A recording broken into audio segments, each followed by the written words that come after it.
Q&A. My name is Tracy Madsen. I'm a certified professional dog trainer and certified behavior consultant canine. I'm really excited to be here.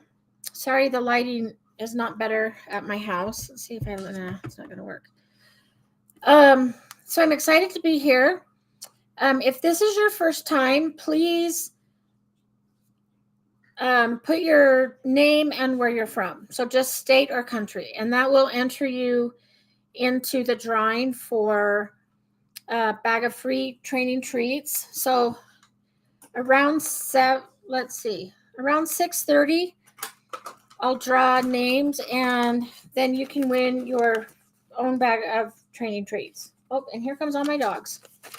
Because guess what they heard? They heard the bag. Okay, so while people are getting on, I will I want to talk a little bit about leash walking. I just had a client. Oh, Nigeria. Wow, we've never had anybody from Nigeria before. Well, welcome. So I wanted to talk about leash walking.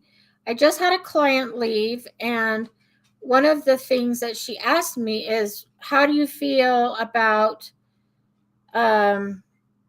heel, about teaching a dog a heel?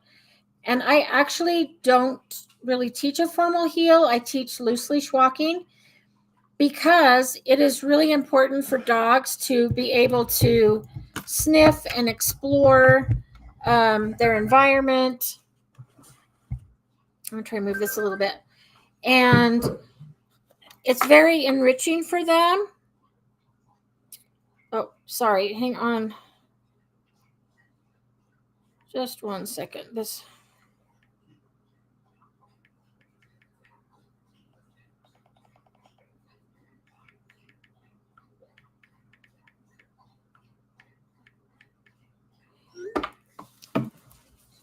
Nicole. Oh, good. Nicole is on, so that means it's working.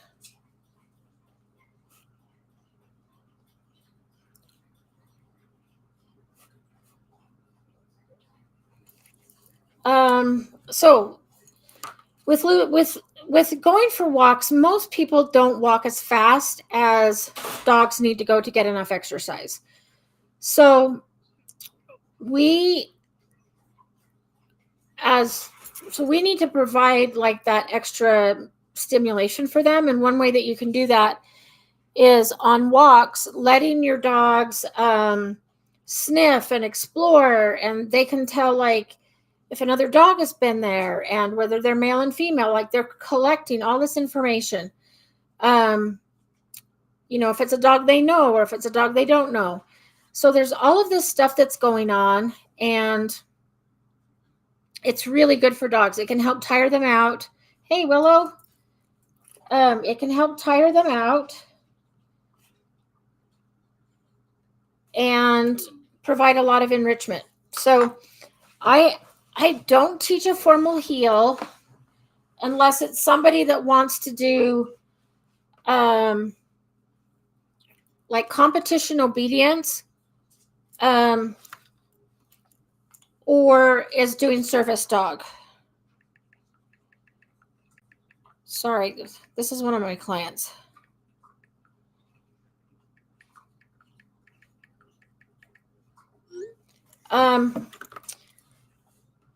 So I will like let them sniff around, explore, things like that, as long as they're not pulling. So if they start to pull, then I stop and I wait, or I'll turn and change direction.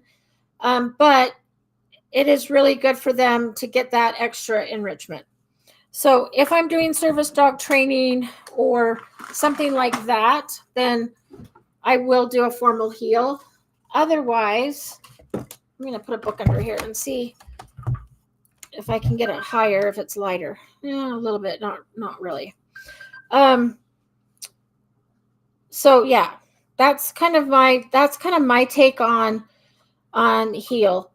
I will do, like, even my dog, who's a service dog in training, when we practice through grocery stores and other stores, she's technically not in like a formal tight heel. I do have a word for her, which just means walk by my side. And as long as she's by my side with a loose leash, that's great. I mean, I don't need her to do anything else. I don't need her to be like tight against my leg, looking up at me, because for what I need her to do, that's just not feasible. So, yeah, a lot of people with dogs think that they really need to teach this formal heel, but yeah, it's really not necessary.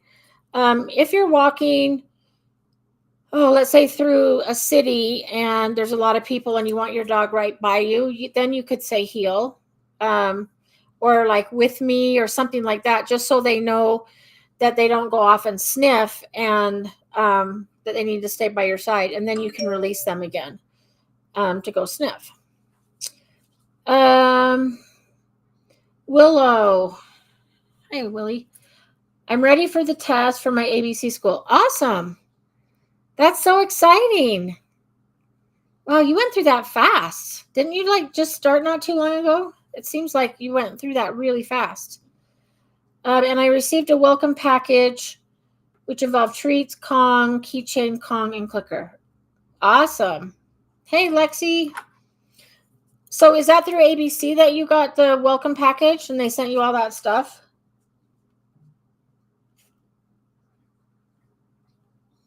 It's been a while since I've worked with any ABC people. Hey, Kim, Tim.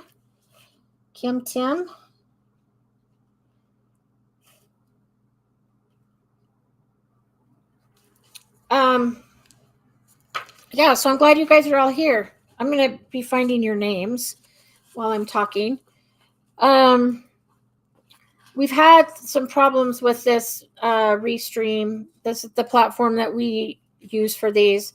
It's been doing some weird things with Facebook. So 1 week I couldn't get on, and then last week I had to just do it on the Pupford 30 days Facebook page because I couldn't get this one to work. But was able to get it to work tonight thanks to Devin. And he got it fixed, so we could use this. So this just allows more people to join. So do you guys have any training questions? Oh, I'll give you a good example of, hey, Willie, that's enough. Hey, you guys, leave the cat alone. Sorry, my dogs are barking at my cat. So I'll just keep talking about training stuff until I get a question. So the same client today asked me about environmental management. Like, how do you keep your dogs from barking at stuff going on outside? So a good example is, perfect. I'll answer that. It's right now. So I know that my dogs love to bark at my neighbor when he's mowing the lawn. Okay.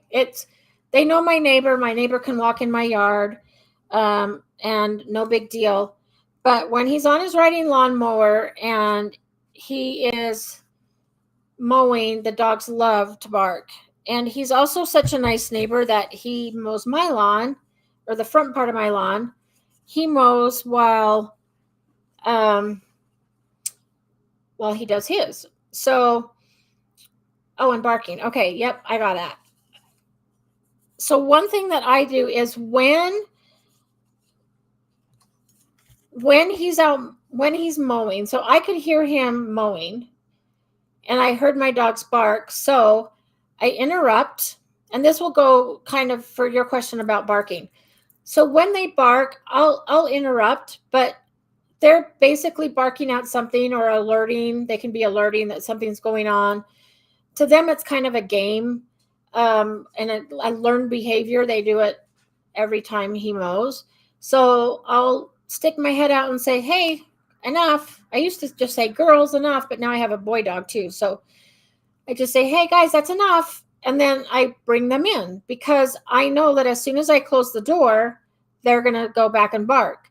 So I interrupt them, and then I call them in, give them a treat for leaving the barking and coming in to treat, or coming in, and I treat them for that. And now they're in the house, and I've locked them in so they can't go outside until my neighbor is done mowing. So that's how I kind of manage that environment. So to answer your question about barking, it depends on why they're barking. If they're barking to alert you, like I like it when my dogs bark because it lets me know that something is going on. It could be there's someone at the door, or the neighbor's cows are out, or there's an intruder in the pasture, like a skunk or a porcupine. I mean, who knows? So I let my dogs bark once, and then I'll say, "Oh, thanks, guys. Okay, that's enough." And that just kind of tells the dog, like, I've got this, and you don't need to do anything. So it kind of like thanks them, releases them from duty, so to speak, and then I redirect. So I might toss treats out into the grass and let them scatter feed instead of barking. I might bring them in. Now, another example is, say the dog is barking out the front window at people that walk by or pass by or deliver mail or something like that. In that instance, it becomes reinforcing to them because, like, let's just take the UPS. UPS comes and leaves a package, and then they turn and leave. If your dog is barking out the door or the front window, then in your dog's mind, he or she is making that happen. If I bark, I can make people leave. So one thing I always tell people to do is make it so your dog can't see out. So I don't know if you can see. So my back window, it's going to glare, I think. Yeah, you can't really see. I have fake plants all along the windowsill, and they're not really for decoration. They are for, so my dogs can't look out the window and bark. And usually, like, they don't. If they're in the yard, they will bark, but in the house, they won't bark. So using window film or blinds or things like that can always help. So this is one of the harder ones to fix. So we have 3 that go to the fence at neighboring dogs. And so they are usually barking at each other or fence fighting, like running up and down the fence. And you have to remember that every behavior has a purpose for the dog. So it's either reinforcing or sometimes it's the barrier. So my dogs will bark at people and other dogs through the fence. But if I open the gate, they stop. If they go say hi, or if I let the other dogs in, it's like, okay, you guys want to come play? Come play. Then the barking stops. So it's just that barrier. So you can teach your dog like what you want them to do instead. So I know with one client, what I've done is if the neighbor dogs are out and the client's dog goes and starts barking, who's under my feet? Oh, hi, Willie. Then I will have a cue to, like, go hunt, and I will take a handful of treats and scatter feed and just throw them in the lawn and say, go hunt. And it has to be something good like cheese or hot dogs and you can do this as long as your dogs don't fight or resource guard food. If they do, then you'd have to think of something different. But that way, instead of barking at the fence, they get to come in the middle of the yard and find treats and food and stuff like that. But yes, they're going to feed off of each other. So if you have dogs that bark at the neighbor dogs, I would probably do the same thing that I do with the neighbor and the lawnmower. Is if the neighbor dogs are out, then I'm just going to bring mine in. And then when the neighbor dogs go inside, then my dogs can go out. Or you can just go out with them and, interrupt the barking or give them something else to do. Okay, so for Kim Everett, remind me where you're from because I couldn't find your name for the drawing. I think I have everybody else.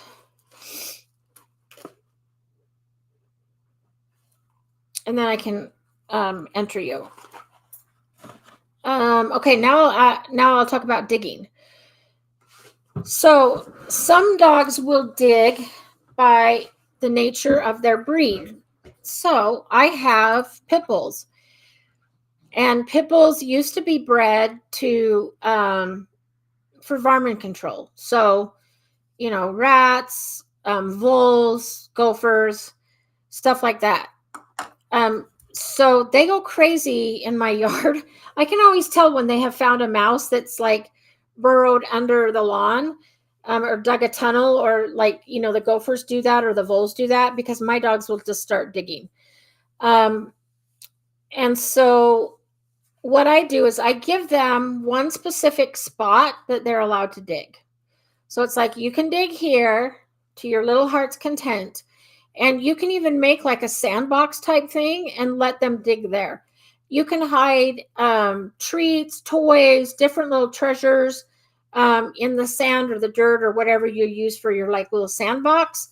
I don't really have to do that because my dogs like to dig at the varmints that are underground. They dig tunnels in my yard. So I actually let my dogs bark and dig because I want the little varmints to go away so they don't ruin my lawn. So if I catch them digging in another spot, I'll redirect them and say, oh, hey, over here, this is your digging spot, and they're allowed to dig there. The other thing that I have, and I need to get a visual for this so you guys can see it, is I have one of those kiddie pools, big kiddie pool, and you can fill it with plastic balls. They're really cheap. One of my other trainers just bought some.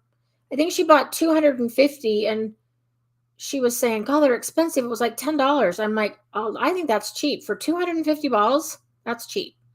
$10. And you just put all the balls in the swimming pool. And again, you can hide treats in there or toys or whatever, and let your dog dig through the balls and find the stuff. So it lets your dog get that digging out. Some dogs will dig and bark because they're bored. So one of the first things we always want to do is make sure that they are getting enough mental and physical exercise. So if a dog is bored, a lot of times they will bark at nothing, or they will bark, or they will dig. But if you give them an outlet for that, say like with the swimming pool or something like that, you could kill two birds with one stone and have the big pool out there with the plastic balls. And then when your dogs are barking at the fence, you can say, hey, let's play go hunt, and have a handful of treats ready and throw them in your pool that has all the plastic balls. And instead of barking at the dogs at the fence, let's let them find the treasures in the pool and dig through it and have fun that way. Does that make sense? And again, you can only do that one if your dogs don't fight over treats or food. So my dogs are pretty good. I have one that can resource guard a little bit, but otherwise I can throw food out and then they're all kind of doing their own little sniffing. So give that a try and let me know if that works.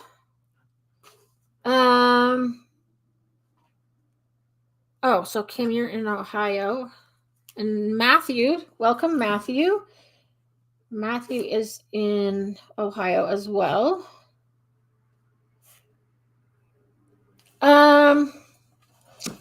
Oh, that's a tough one. What can you do about a neighbor that is intentionally letting the dog out? Um, the first thing I would do is have a talk with the neighbor and just say, hey, I'm really trying to teach my dogs not to bark. And you can even explain, like if you let your dog out and our dogs are barking at each other, it gets them frustrated because they can't get to each other. If their dog is friendly and your dogs are friendly, you could say, hey, instead of the dogs barking through the fence, can we let them play? And sometimes if they know the dog and they get to play with the dog, then it's not so novel as to like there's a fence blocking us and I really want to get there. So you could always do some really safe, good, positive dog introductions, and let them meet and play. Another really good one that I had some friends do. It turned out that when I worked in rescue, one of my coworkers was also neighbors to one of my friends that I know from dog training, and they both have really reactive dogs. So what they have is a flag system. So if John goes out to take his dog potty, he puts a flag where Mary can see it, and I've changed their names, where Mary can see it. So if Mary sees the flag, she knows not to take her dog out because the dogs are going to bark at each other. And then when John goes in, he takes the flag. And then if Mary looks out and there's no flag, it's like, okay, it's safe. Now we can go out. And when she goes out to go potty or whatever, if they're going to be hanging out in the yard, then she puts a flag up. So then when John looks out, it's like, oh, there's a flag out, so we can't go. Now, if you're just going out to get in the car and leaving, you probably don't need to do anything. But I would talk to the neighbor and just say, hey, would you be willing to do this with me so we can cut down on the barking? Matt, I have been doing the recall mastery with my dog. Sometimes I will tell him, Wally, sit. Oops, I scrolled too fast. Then he lays down, he stays, and when I tell him, Wally, come, he comes. Is it okay if he is laying down? Yeah, absolutely. In fact, I like practicing recall from a sit, a down, a stand. Yeah, it's totally fine to do it from different positions. So, in fact, that's actually good to teach them to do it from a sit position and a down position. I'm glad you're doing the recall mastery. How's it going? Is that the one that I filmed for them? So honestly, I don't go back and watch them when they're done because I do not like to see myself on camera. So I don't ever know how they turn out because I know they edit them and they put a lot of graphics and stuff in, but I just don't go back and watch them. It reminded me of, I've been watching the Johnny Depp Amber Heard trial because I'm a huge Johnny Depp fan. And they were asking him about his movies, or maybe was it that, or was it an interview he did? I can't remember. Anyway, they were asking about a movie and he says, honestly, I don't know. I don't go back and watch them. Like once I'm done filming, I'm done and I don't go back. So then I didn't feel so bad that I'm not the only one that doesn't like to go back and see. So yeah, Matt, you'll have to tell me how it turned out and if it's good and I would love feedback too. And I think they have some other recall ones, so it could have been not one that I did. But yeah, I would like to know just, yeah, it was great, or you should change this, because I am not going to go back and watch it. Aaron. Hello, Aaron. Gotta find my pen.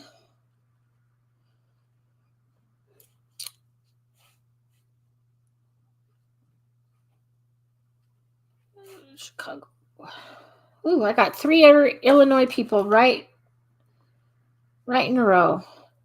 Brian, I missed you guys last week. Last week was kind of different because this particular program wasn't working, so I just did it right from the Zach George page, the 30-day perfect pup. I did it from that page.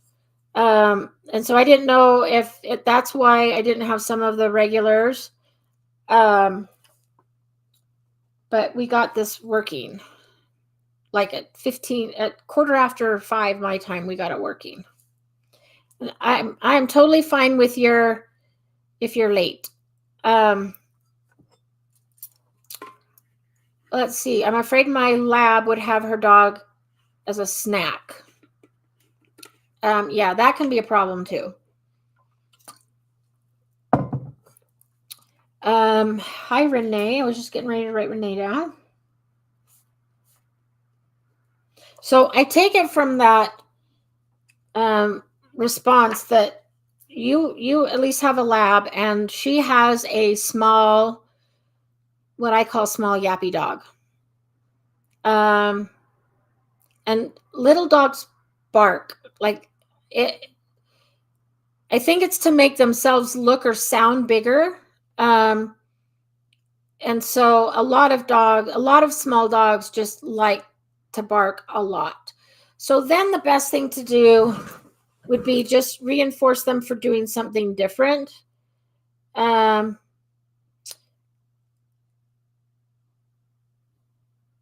I'm going to go back down because I think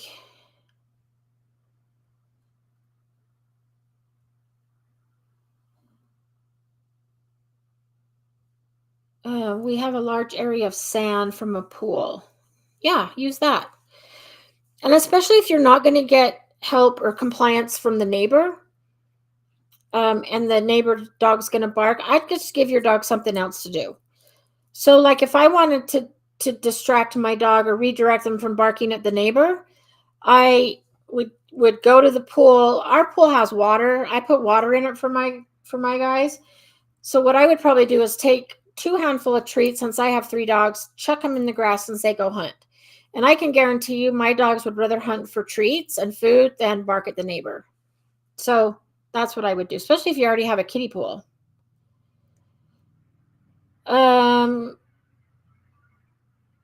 Yeah, and reinforcing the fence works too. You can also put up like if you have a chain link, the slats that you kind of weave through, you can do that. It's not a total barrier, but at least it's some kind of barrier. Hello, Karen. Massachusetts, right, Karen?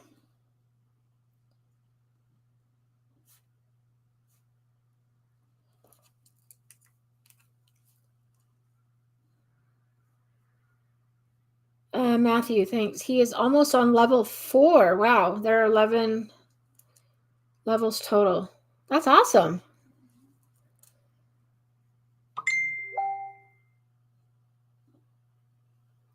Oh, last week.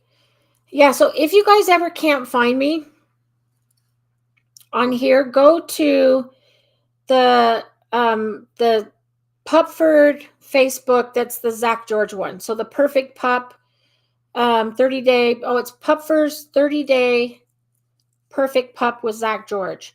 That's the one that I can get on and just do a live right from that page. So if you ever can't find me here, because sometimes this platform doesn't work or it gives me an error message and I don't know how to fix it. So if you ever can't find me, go to that Facebook page, and that's where I'll be. If you can't find me at all, it means that none of them are working, which is usually a Facebook thing. And if it doesn't work, I usually don't know how to fix it. So I have to have Devin help me. So if you can't find it on either one, I'll usually always put a message in the Pupford, the 30-day perfect pup. I'll put a note in there that says technical difficulties, no live this week, see you next week. So I'll always put in there whether if we're not gonna do it. Okay.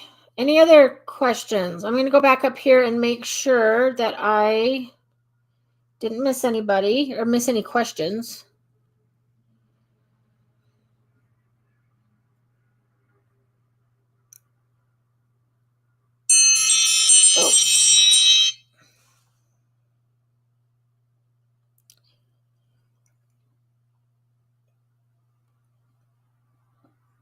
And so, Matt, the other thing too to remember is recall is one of those things that just takes a long time.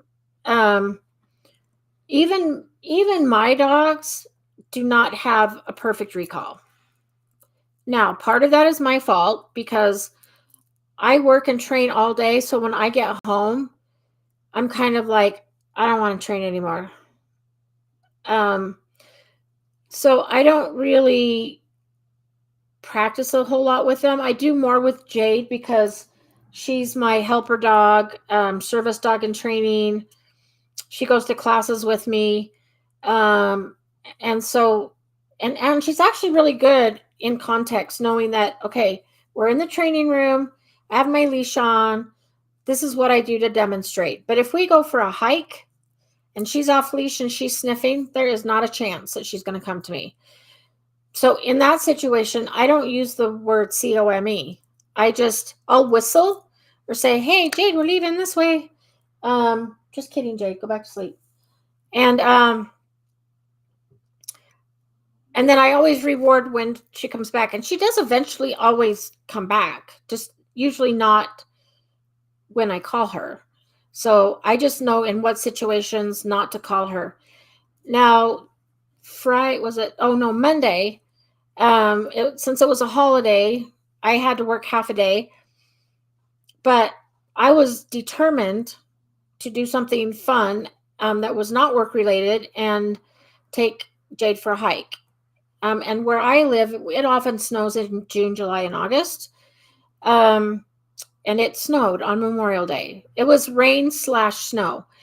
So I took her up to the mountains anyway, and we went on a 5-mile hike in the rain/snow.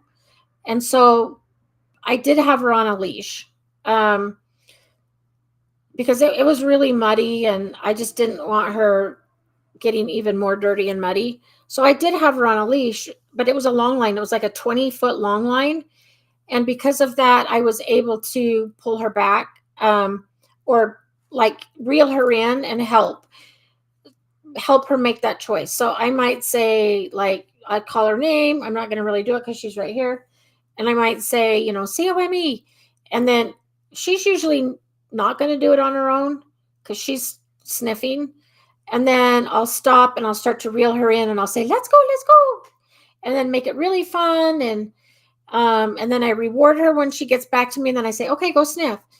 Because what I want to teach her is that you come to me, you get a treat, and then you get to go sniff again. So that's kind of how I do it. So yeah, I always feel like it's a really good, it's always a work in progress.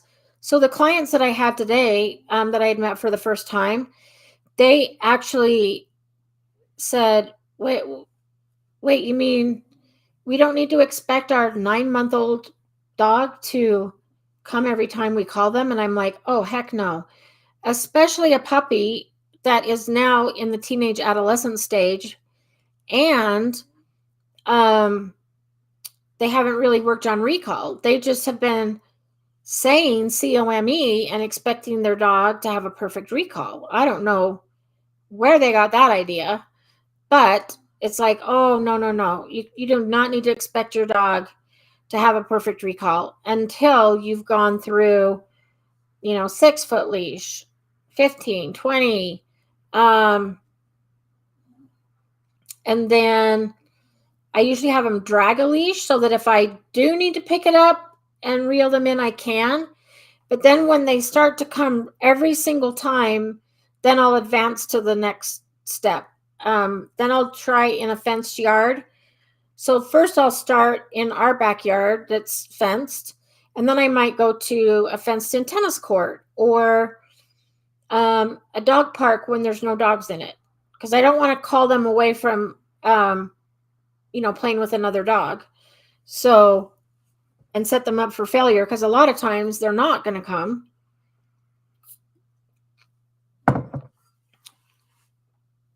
So that's kind of how I go about that.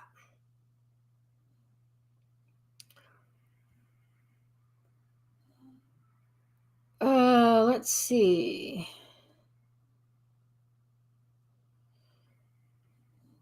Oh, yeah, she's not a fan of tiny dogs. My husband has her training to hunt, and she's great in the field. Yeah. So you're totally on the right track.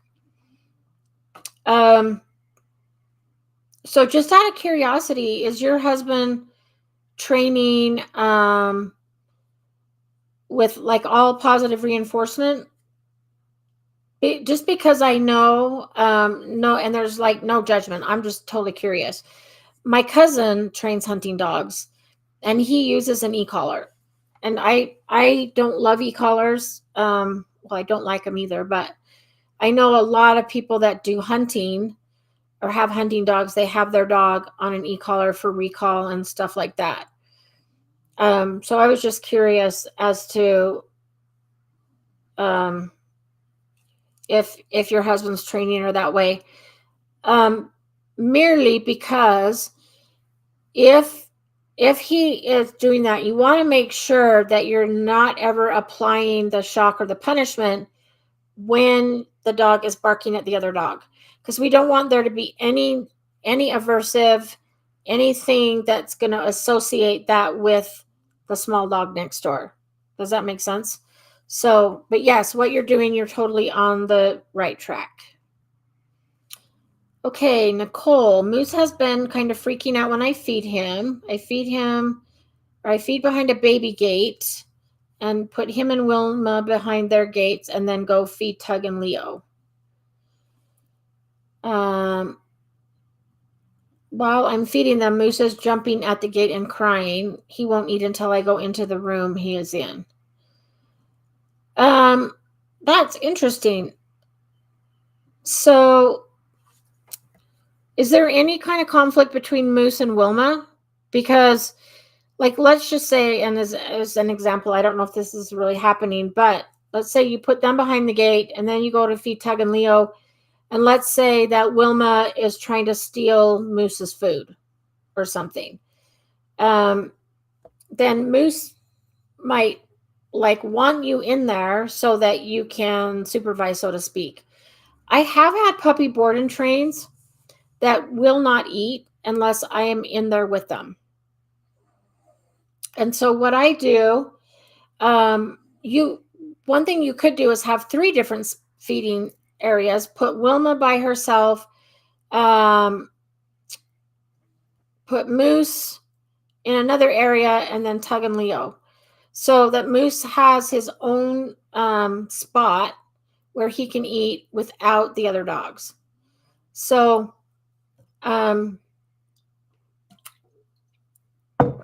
you could try that. And then when I've had dogs come stay, if it's their first day or two and they're getting used to a new environment, I will usually stand in there with them and until they eat.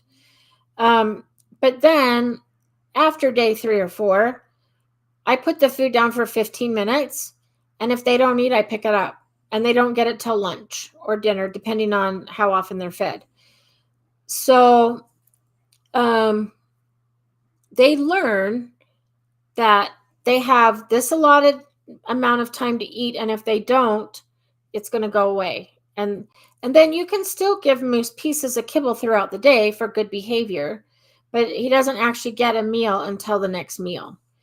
So I would try and investigate a little bit, see if there's something going on. Like, why is he jumping at the gate and crying? And then maybe, make sure there's nothing weird going on with Wilma and Moose, and then maybe give Moose his own space. And then 1 or 2 times go in there with him while he eats, but then start to do the bowl down for 15 minutes. You could also try putting it in a snuffle mat or a treat dispensing toy, like put his food in here and then let him work for it and do all that kind of stuff.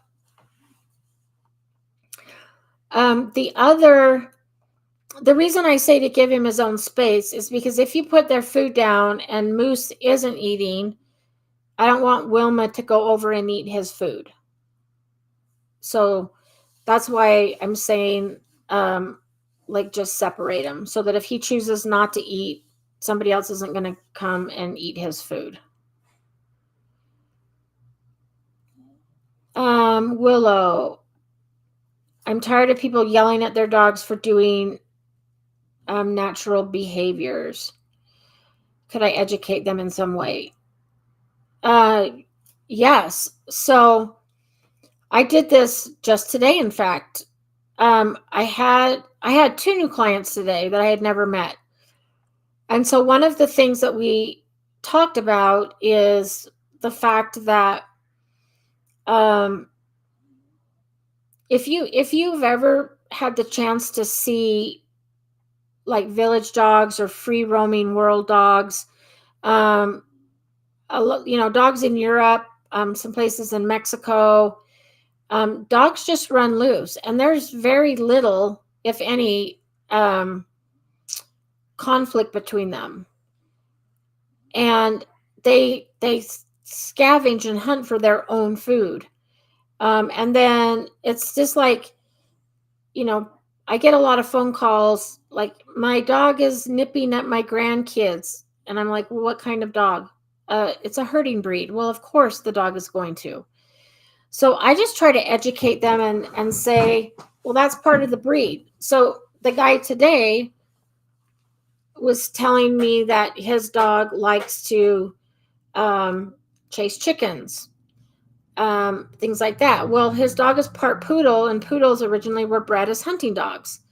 So it's like, yeah, if you don't want your dogs to chase and grab and things like that, then you've got to give him another outlet for that. And that can be a flirt pole, so that you're playing with the flirt pole and it's allowing that dog to to perform those behaviors, but in a safe way. So yeah, I always talk about, well, that's kind of what what they were originally bred to do. So instead of yelling at them, we could, and I know it's really sensitive, so you have to be really tactful when you say it so that people don't think you're being rude or telling them what to do. Um, but you could say, if somebody's yelling at their dog, you could say, hey, do you mind if I give you some positive feedback in how you can help address this? And then go about it that way. And then if they say, no, mind your own business, you can say, okay, well, I tried. If they say, sure, I would take any help, then you can educate them about the different breeds and what they were originally bred to do. A really, really great resource. Let's see if I have my book here.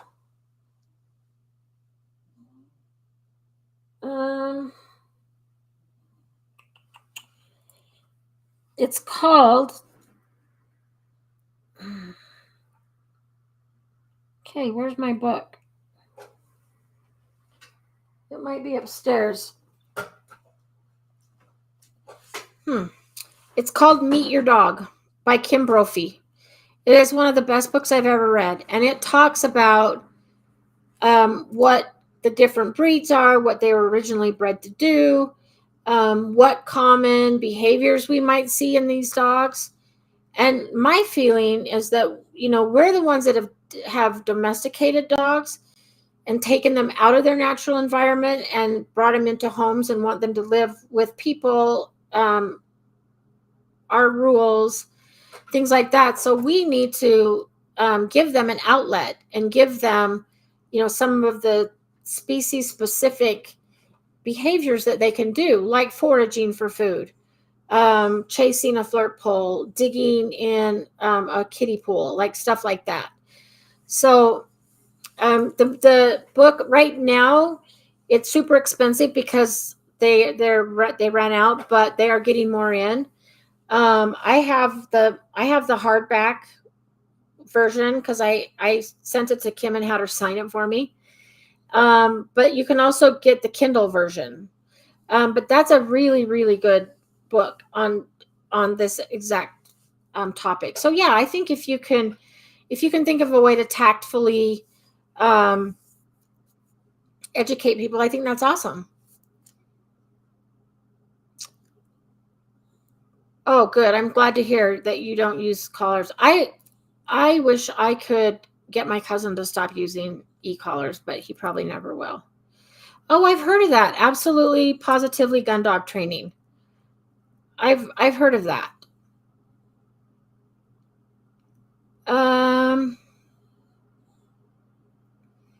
Willow, how would I reintroduce the crate to Daisy?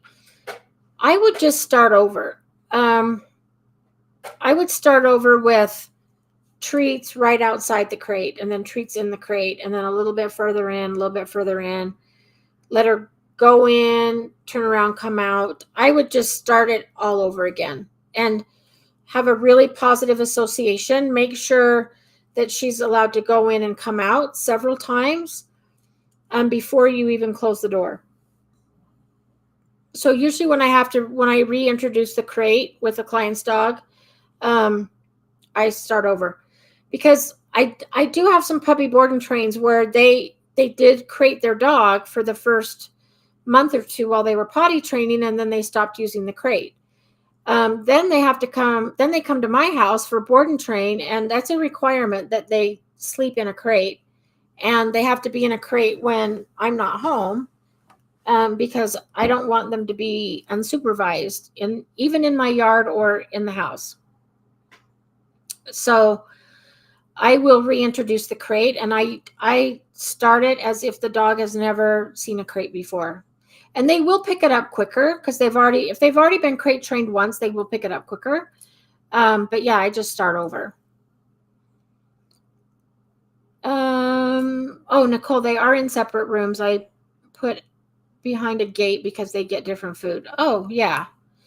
So I would give Moose 15 minutes to eat and ignore the crying and jumping. Because he could be doing it for attention as well. And so if he's learned that this works and I can make mom come in here while I'm eating, then it just reinforces it.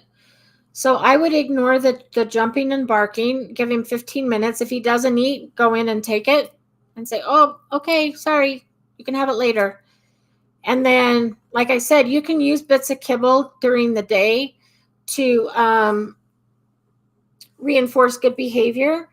But otherwise, then he doesn't get it till dinner time. And he will soon learn and pick up that if I don't eat this now, I'm not going to get it again till dinner. So you're basically just ignoring the behavior you don't like, or the undesirable behavior, and just teaching him that this is the amount of time you have. If you don't eat, it goes away. So I would try that.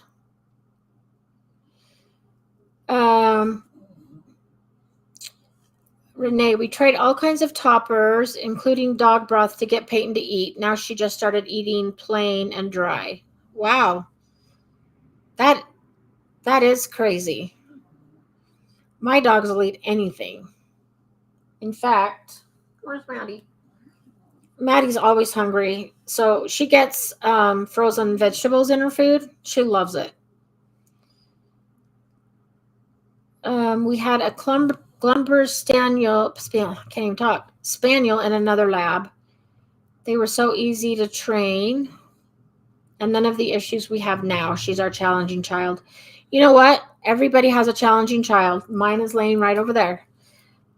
She is, I'm not going to say the best dog because I've had some really amazing dogs. She is an amazing dog, but she's my challenging one because she's very independent. When she's off on a sniff, she does not want to listen. But she's doing, so I'll just give you kind of an example. So I get migraines quite frequently. You guys that are regulars have probably seen me take Excedrin during our lives. And I pretty much live on it because I am just now getting off of a 8 or 9 day migraine. So actually I had it last week, all through the weekend. Yesterday it was a little bit better. Today, it's getting better. I've just learned how to work with them, because if I didn't, I would never work. So I've kind of just learned how to deal with it. But last Saturday was a really bad day, and it was so bad I couldn't even lift my head up. So I had to reschedule my clients, which is why I ended up working a half a day on Monday. And I laid on the couch, and I always lay on my side. And Jade came up and laid down, like down my side, and she wouldn't let the other dogs near me. I didn't teach her to do that. Other times, if I lay on the couch and watch a movie or read or something, the other dogs can jump up. They can come say hi. She'll play, stuff like that. But Saturday, when I had such a bad headache, she laid on me, and I had a puppy board and train at the time. So if any of the dogs like came up, tried to get close, she would just kind of snort. She would do a low growl, like back away. And they all did. They're like, oh, okay, sorry, we're going to back away. So I love that she does that for me. Like I said, I didn't train her to do that. And of course, I'm not going to get mad at her for doing that, because she's just communicating. Like, if one of the other dogs says, yeah, I'm not going to listen to you, I'm going to jump, then I might get involved and just say, okay, you got to go here, you go here, it's fine. But to the extent I can, I let the dogs communicate. I let them, tell each other, like, I don't like when you do this, or that's too rough, or you're too close to my food. I don't ever let them fight, but I do let them try to have a conversation. So, yeah, I totally get it. She's my challenging one.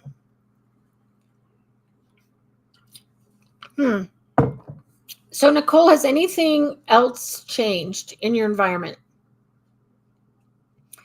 So if it's only been going on for a few weeks, what has changed? So, like, when did the other two dogs join you? So try to think back on what is new, or what could have happened within the past few weeks that is causing this. Because then we can kind of fix it. They either get it in a treat, dispenser, or snuffle mat, or puzzle toy. Yeah, those are all great. Those are all really, really good. Is there such a thing as a ball flirt pole? I've never seen it, but you can buy different ends for the end of a flirt pole. So let me just go on.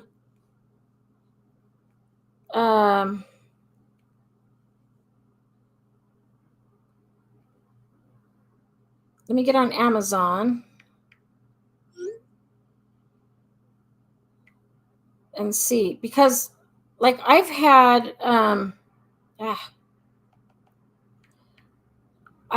the toy on the end of the flirt pole get totally ruined, and like the squeaker has come out and things like that. So I've ordered that. Well, this is before I started using the Pupford ones. I actually like the Pupford ones better, because they retract and they're smaller, and then you can pull them out.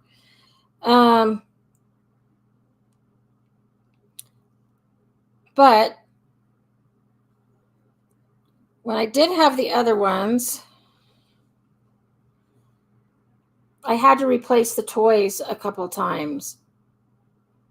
And so I know there's replacement. I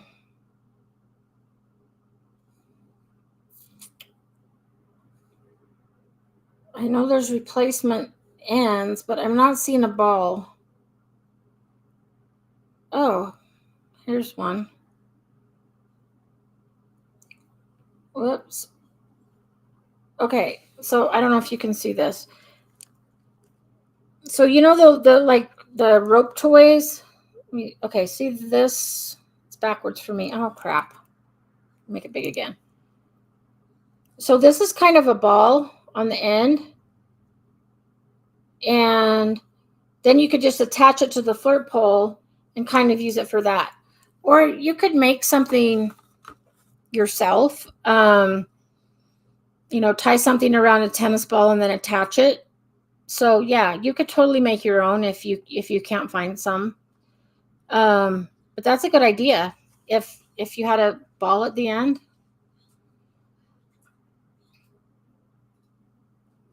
Then could I do some advanced things once she's got it down?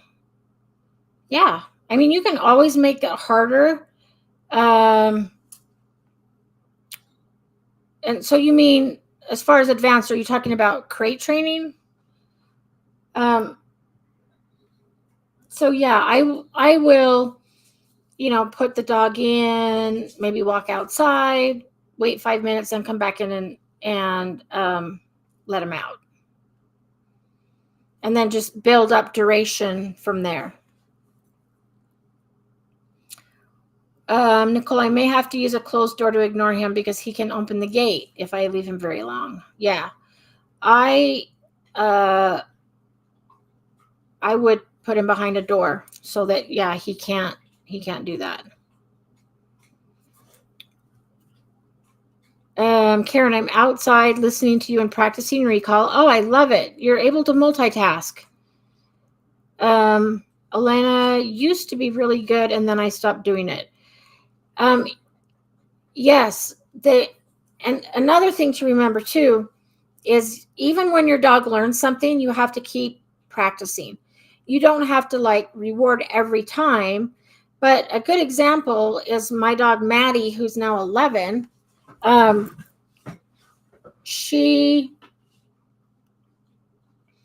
kind of retired her from a service dog. In fact, my Jade is being trained as a migraine alert dog. So it's really cool. I'm working with a trainer that does scent detection. But Maddie was trained for something else. So after I retired her, I kind of just let her be a dog. It's like, you worked really hard for 6 years. You get a break. But then one day I actually needed to use her for something. And I told her down, and she just looked at me like, I have no idea what you're talking about. So I had to lure her again. But so if you don't keep up on it, at least sometimes they will forget it or just not be motivated to do it, which could be her case as well. Willow, I've started hand feeding my dogs again, making them earn their food. So by hand feeding, you mean having them do good behavior and then giving them the food as treats? Because that's a good way to do it too. Willow, is there a way I could still use the flirt pole I have from Pupford but change the end to a ball? Yeah, I'm sure there is. My flirt pole is out in the car, so I don't have one here that I can look at. But yeah, I'm sure that you could attach just about anything to the end. You could get even a carabiner or something and put that on the end and then clip anything you want on there. Nicole, he has been going to Wichita on weekends, did have some weeks of boarding, and it started sometime after that.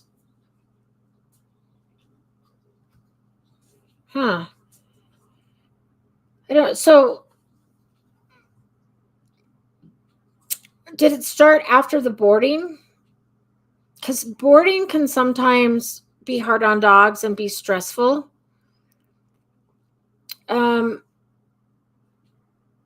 So I'm wondering if the boarding had anything to do with it.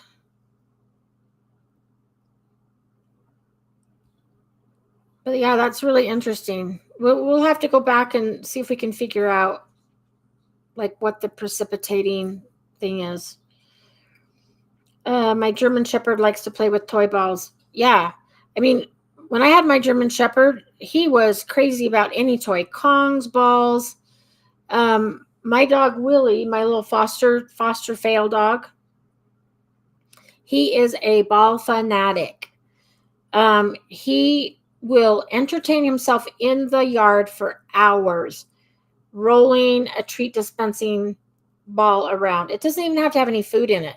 He'll just roll it around. He actually looks like a soccer player. He gets it right in his little paws and he'll roll it, and it's just fascinating to watch him. But he is crazy. And once he gets a ball in his mouth, he is not dropping it for anything. I've used high value treats. It's like once he has it, it's his. So I just let him keep it.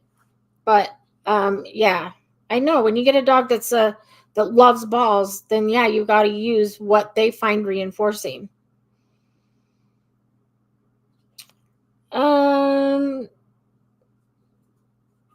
Nicole, Chew King has balls that are hollowed out that you can run a rope through. Oh, perfect. Yeah. Andrea, you're just in time because we're just about ready to do a drawing. I just have to find your thing. Any other questions? I have to wrap up at least by like 1:45 because I have a class. But I'm happy to stay on for another 15 minutes and answer questions if you want, or we can do a drawing now.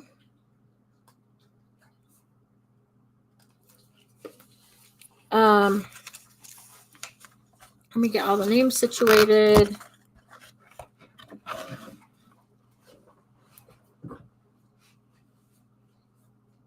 Oh, let's see. Yeah, the Jolly Balls are great. I love Jolly Balls. In fact, I have a Jolly Ball in the backyard that Willie also will push around. And he likes to get his teeth around stuff and then he ruins it. So I like the Jolly Ball because he can't pop it.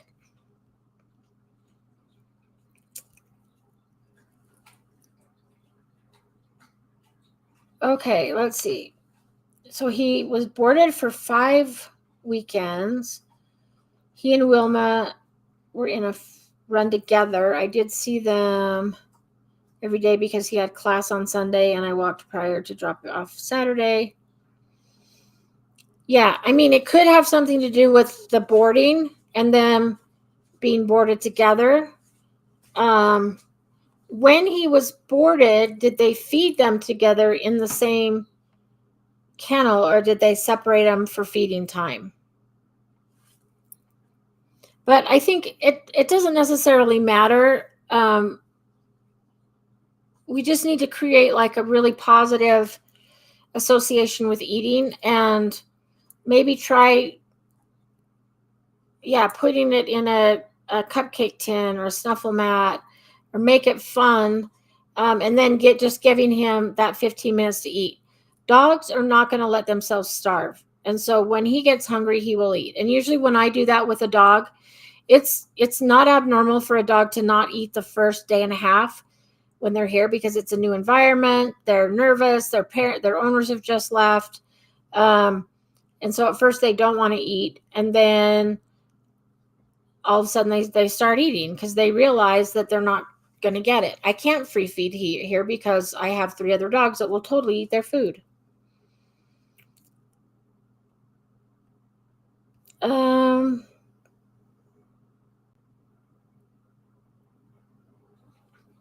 Okay, Gertie wants Max Jr.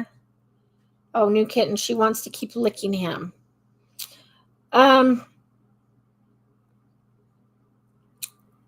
What does the new kitten do? I mean, if she's licking out of, you're so cute and I want to clean you, that's okay. And then if the kitten like hisses, so even though my dogs and my cat get along, if the dogs kind of start teasing the cat or chasing the cat or get too close and corner her, like she will hiss at them and tell them to back off. And so a kitten will hiss or even swat a little bit if they don't like something. So it would depend on like if she's just licking out of affection or wants to play or clean. stuff like that. Yeah. Um, some dogs really will get weird after boarding. Oh, I got to show you guys my Jolly Ball. Hold on.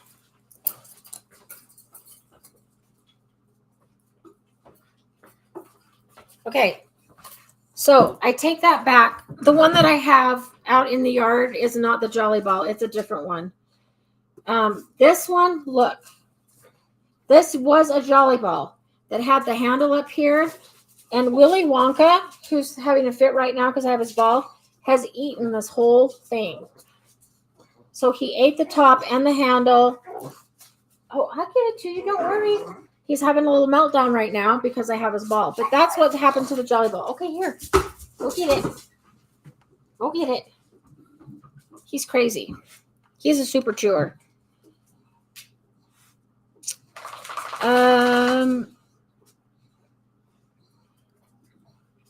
Oh, that's funny with the ball pit. Yeah, I know. But you know what? I'm gonna have to throw that one away because I don't want him to get his head stuck in it. And he just chews like little teeny pieces from it, so I just kind of let him do it. But we do have one in the yard that's really hard. He can't chew.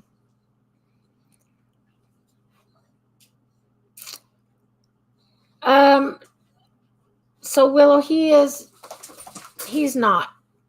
Oh, well, sometimes he is, but like I'll throw the ball out in the yard and let him go play with the ball. And then he'll play with it till he gets tired, and then he'll just lay down and chew it. But he doesn't swallow like big pieces, so I'm not too worried about it. He just bites off little teeny pieces because I never see parts of the ball in his poop. So I just kind of let him do it.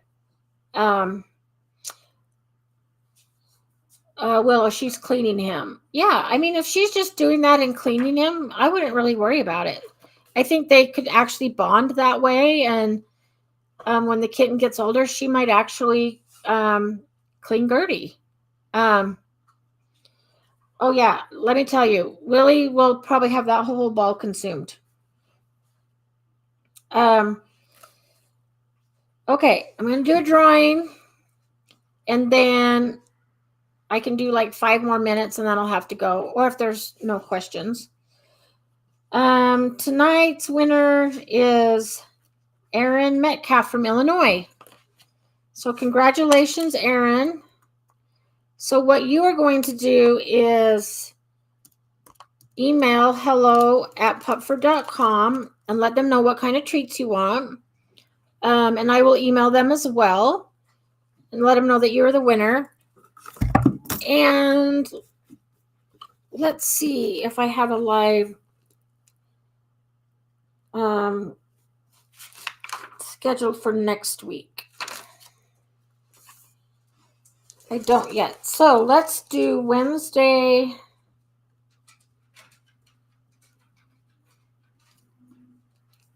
at 6. So next Wednesday at 6.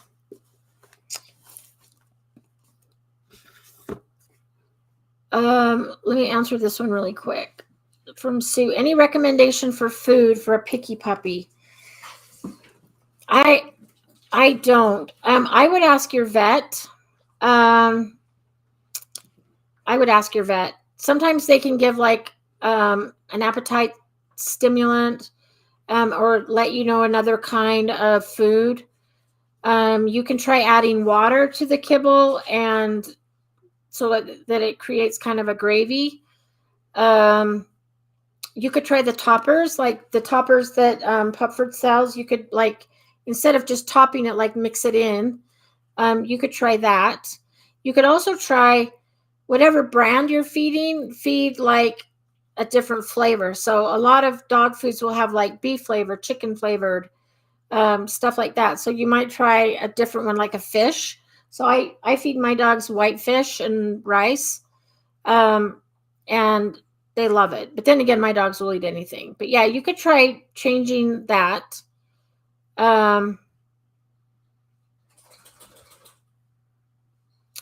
Yeah, and Purina Pro Plan is a good one as well. I used to feed my dogs that. So, okay. Thanks for joining, everybody. Great questions tonight. Have a great week and weekend, and I will see you guys next week.